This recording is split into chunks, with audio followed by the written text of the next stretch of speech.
Hi, Bud Blankenship here. This is the van that I occasionally go camping in, take road trips, and boondock in. It's a 2013 Dodge Grand Caravan with Stone Go seating. It's very versatile, great on gas on the highway. It gets about almost 30 miles to the gallon on the highway when I take, last time I went to Florida. In the city, it gets roughly about 18 or 19 miles to the gallon. Does have a DVD player, so I can probably sit and watch maybe about an hour of DVDs at night if I feel so. I might take two or three along, and plenty of LED lighting at night, so it doesn't draw too much power off the battery. There's a flashlight actually in the rear there. Oh, let me see. Tent pops out. Get that out. Actually, there's a flashlight. Comes in handy when I go camping. It gets dark, so I can take that along. I carry also a couple other spare flashlights. You never have too many.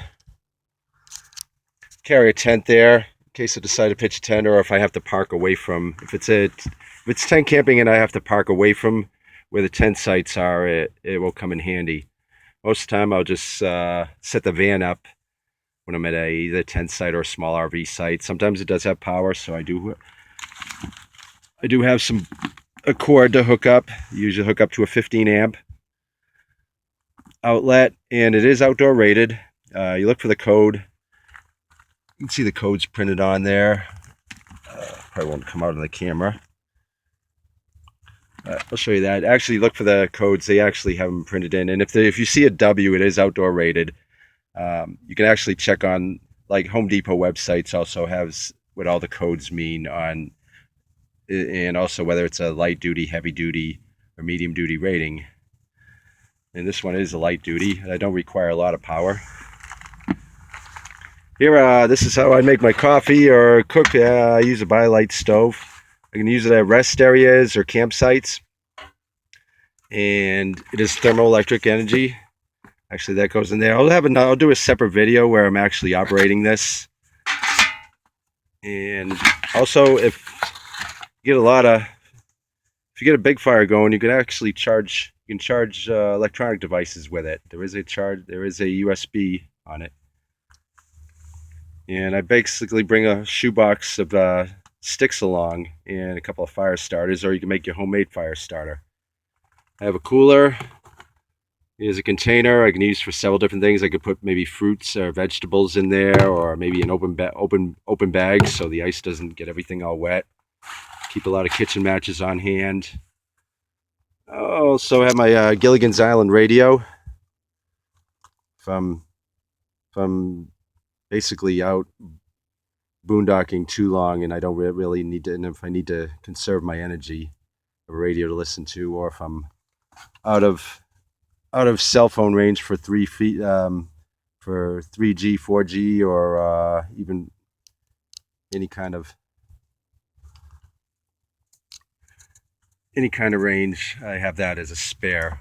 Maybe just listen to some talk radio at night.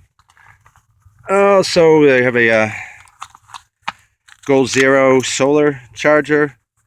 Also charges small electronic devices. It doesn't really charge a cell phone too well. It doesn't really at a slow trickle. But what I do is also a charging stick, and either when I'm at a campsite in the day, I'll lay it out in the sun, or when I'm driving along, I'll put it on the dash and I'll charge up this stick. And the stick alone, then I hook it up to a smartphone, and basically a fully charged stick will charge a smartphone in probably an hour or two. But I'll show you more of that on another video also. I have this fan here, and there's a 150 watt inverter built into this vehicle. I probably have to have the key in the accessory position to run it, but press that for that light to come on. And I have a couple outlets back here also. So what I'll do, I can plug this fan in directly, and it will run all night and not really affect the battery. It draws very, I believe 1.5 amps. Don't quote me on that. Usually hook it up to there. That's where I put my stealth curtain at night if I need to be stealth. And I also hang the fan there, have the window open a crack. When I'm at a campsite, I use this window. If I'm like at a Walmart and it's hot, I'll crack those corner ones up. And I'll park near RVs when I do that. So it's not as obvious. It does have limousine tint, and I put these screens up a little more for privacy. I'd like to someday actually build a full screen so I'd have a nice screen window to the side. That would be pretty sweet. I camped out in Florida in August, and I didn't suffer too bad.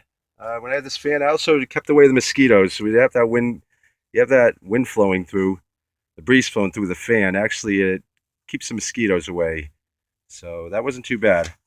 I have a sleeping bag here rated to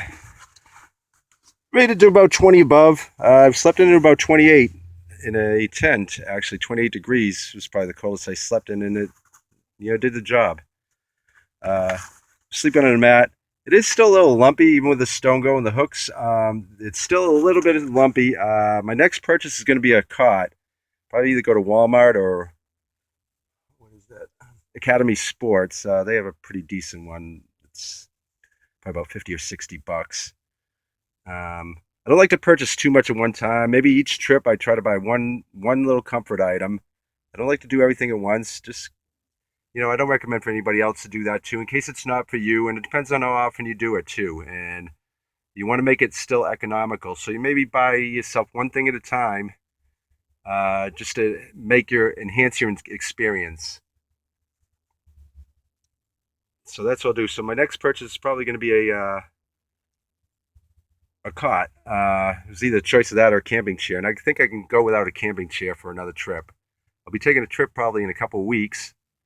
And I won't tell you where it's at yet. I'll make it a surprise, but I'll film a few live videos of my trip. And right now I have a few slideshows. I put out a few slideshows. I know they can be a little lame, but that's all I have for now. And I might put a couple more just of my past camping experiences. I did buy this last year. It had like 7,400 miles. It's got a pretty good price on it. I almost bought a full-size Chevy van. I like the size of those better and perhaps the durability. However, I just don't like the fact that it has the lack of windows, and also the gas mileage on this is quite a bit better. The nice thing about minivans is there's one for every price range. I mean, they've been around for 30 years.